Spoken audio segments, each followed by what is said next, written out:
Thank you, thank you, thank you, thank you. Power of ideas. Every great movement in our history presented their power of ideas with 3 words. The French Revolution, égalité, liberté, fraternité.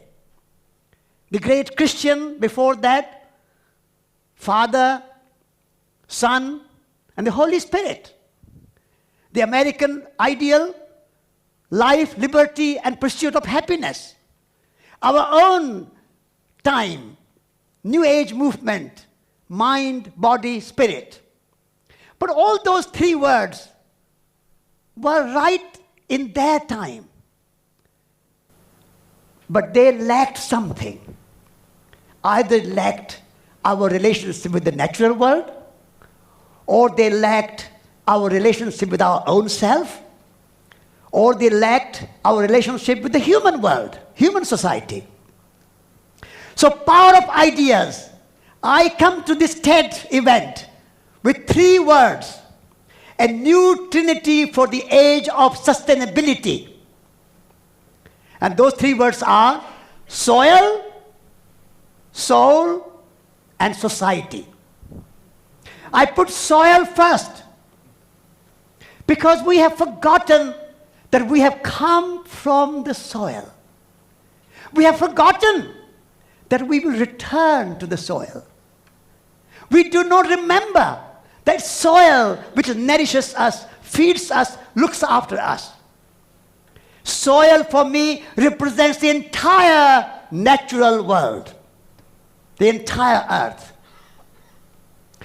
But we humans have thought that we somehow are very special species, and we rule the earth, and we control nature, and we can use nature as we like, because we are the rulers, we are the pinnacle of evolution.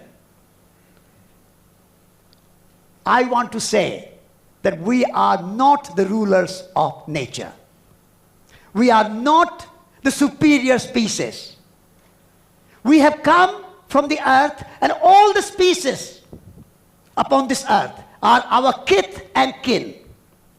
The birds flying in the sky are our brothers and sisters. The deer, the snake, the elephant. The king of Spain goes to Botswana to hunt an elephant. Shame on this such monarchy. They are our brothers and sisters. We are nature. Nature is not out there. The trees, the mountains, the forests, the animals, the birds. We are nature. Nature means to be born, natal, nativity, nation, native. The all words come from the same root. So we are nature, and what we do to nature out there, we do to ourselves. And therefore, let us create a new consciousness that we have to revere nature.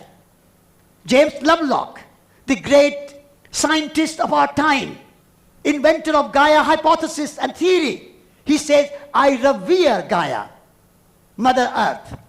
So if we forget the Mother Earth, then all our liberté, égalité, fraternité, all our life, liberty, and pursuit of happiness will go nowhere. Therefore, let's remember the soil first. And then we come to the soul. And many scientists, Richard Dawkins, and many others say that there is no such thing as spirit. There is no such thing as soul. We are only brain. I want to dispute that. I want to say that earth is soulful. We are all soulful. Even animals have soul. Trees have spirit. And therefore, we are soulful.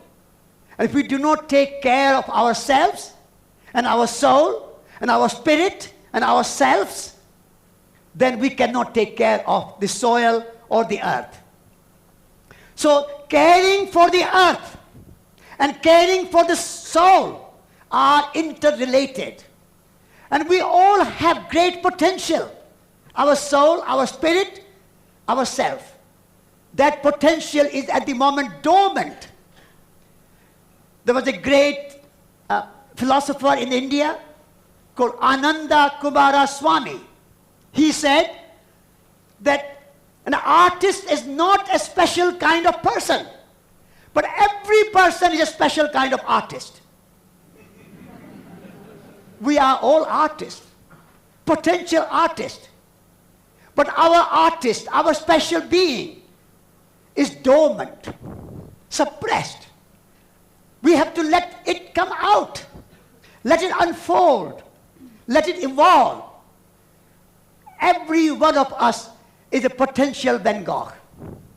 Every one of us is a potential Shakespeare, a potential Gandhi, even a potential Buddha.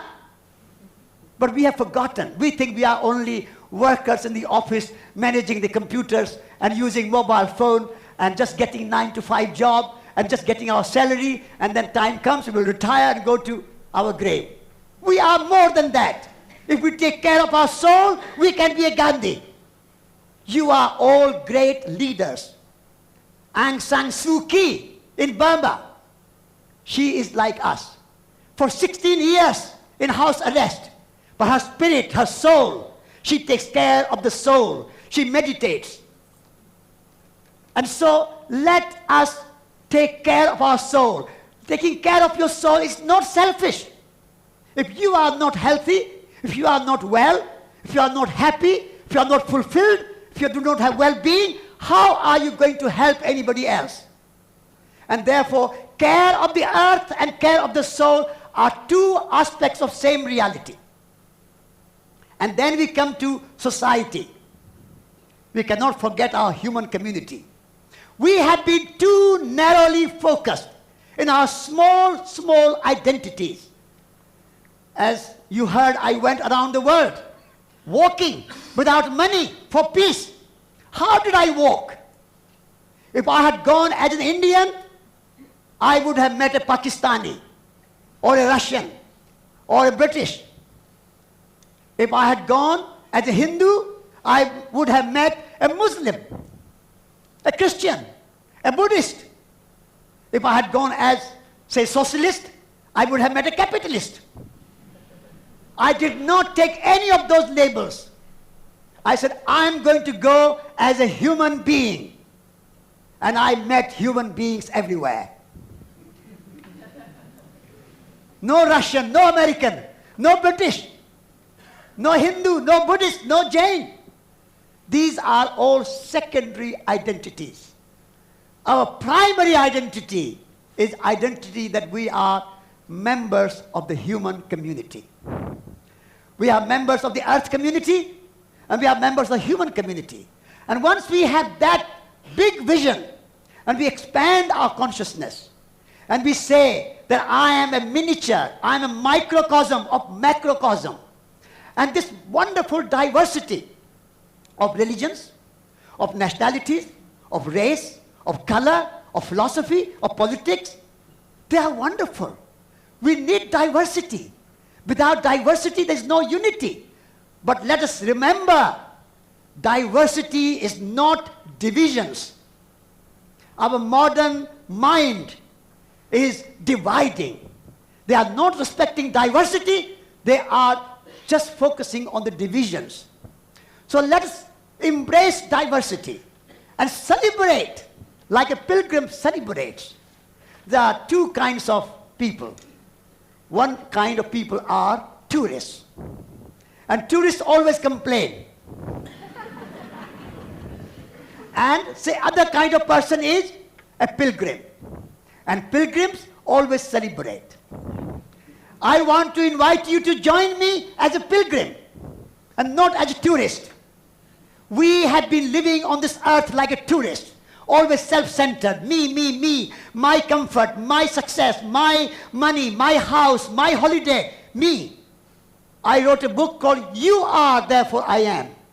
I challenged René Descartes of France, French philosopher and scientist, who said, I think, therefore I am. Can you live just in your mind? Can you eat your mind? Can you eat your thoughts? Without the earth, I cannot survive. Earth is, therefore I am. So I wrote my book, You Are, Therefore I Am. The others are, therefore I am. So if we can expand our consciousness and say, I am in miniature, in microcosm, the whole universe, the whole humanity, and I can embrace and celebrate that society, then there will be no wars, no Iraq, no Afghanistan, no Kashmir, no conflicts, no poverty, because we are members of one earth community. We are members of one earth family.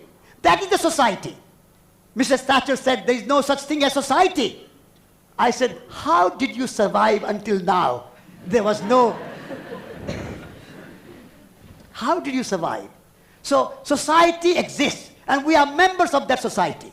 So this way, soil, soul, and society is an interrelated three words in our interconnected world. If we want to create a sustainable future for humanity, then we have to realize that we are creatures of the earth. But we have a tremendous potential, and we can allow that potential to resurge. This is why I called my magazine, which I edit, called Resurgence. Let your leadership resurge. Leadership is not going to come out of 10 Downing Street. Leadership is not going to come out of even White House. We had a great hope from Obama. He wrote a book called Audacity of Hope. Where is that audacity? Hope with timidity. So, leadership is not going to come out of Paris, London, Brussels, Moscow, or any of those political centers. You are all of us, every one of us, are a potential leader. And with that we can come out if we let go of this little ego. We are too narrowly focused in our ego. And we think that me, my success, my name, my fame, my money, my house. If we come out of that ego like Mahatma Gandhi, Mother Teresa, Aung San Suu Kyi, Nelson Mandela, the Dalai Lama, all these wonderful examples we have, mentors we have to follow. And when we let that dormant leadership come out, then we can be who we are, truly who we are. We have to be who we are. We don't have to copy even Gandhi. We don't have to even copy anybody else. But if we want to bring about a change in the world, as Mahatma Gandhi said, be the change you want to see in the world.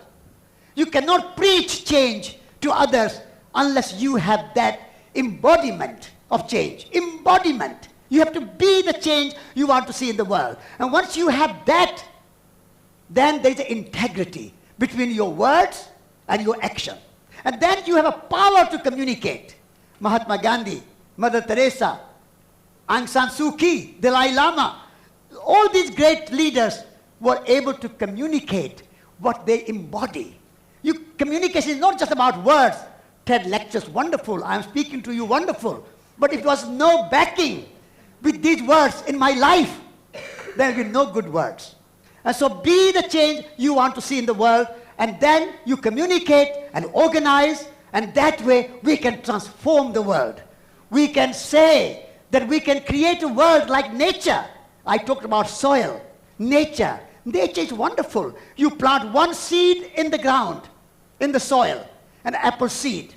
That one seed, little tiny seed, put in a real investment, better than HSBC or Barclays or Lloyds. The real bank is the Earth Bank. And you invest and deposit your seed in the soil, it will come out. How much interest do you want? Thousands upon thousands of apples, not 1 year, not 2 years, not 5 years, but 50 years. What generosity of nature. What abundance of nature. And we think nature is no good. GMO. We will create GMO. Nature cannot feed us. We go for drugs. Nature cannot take care of us. Nature, that seed which was so bitter, so small, you could not eat it, that seed creates these apples. Fragrant, aromatic, juicy, delicious, and so generous, so generous. Anybody comes to an apple tree, I'm an orchard keeper. my wife Jude, who is here, and I, together, we have planted 15 apple trees. And every year, we have so many apples, we cannot eat them. So we share with them. And you go to apple tree, whoever you are, whoever you come from, apple tree will never ask you, have you come with your Visa card? Never. Have apples free of charge. You are a saint, Mother Teresa, have apples. You are a sinner, have apples. No discrimination in nature. The modern scientists have said nature red in tooth and claw. I think it's a mistaken science. It's a wrong kind of science. We want a science which does not say nature is good or bad. Nature just is. Some people say nature is competitive. Some people say nature is cooperative. I say nature is not, it's a human projection. Nature is just nature. Just it is. It is wonderful. It has colorful flowers, bluebells at this moment. Go to Dartmoor. I made a film on Dartmoor, Natural World program for BBC Two, Earth Pilgrim. Bluebells, primroses, hawthorns, wonderful nature blossoming. But remember, there are also brambles there. You have to celebrate everything. We have a garden, and we do gardening every day, every particular seasons. We always have to weed the dogs out. There is no such thing as just one-sided nature. Nature is balanced. Yin-yang, dark and light complement. Left and right complement together. So, my friends, I give you this new trinity of soil, soul, and society for a new world of sustainability. It's a world of interconnectedness. And this trinity is a trinity of wholeness. It's a trinity of completeness. It's a trinity of relatedness. We are all related. All human beings are related. All creatures upon this earth are related. We are one, manifesting in millions and millions of forms. So let us celebrate that diversity and let us call this new trinity for our age soil, soul, society. Thank you.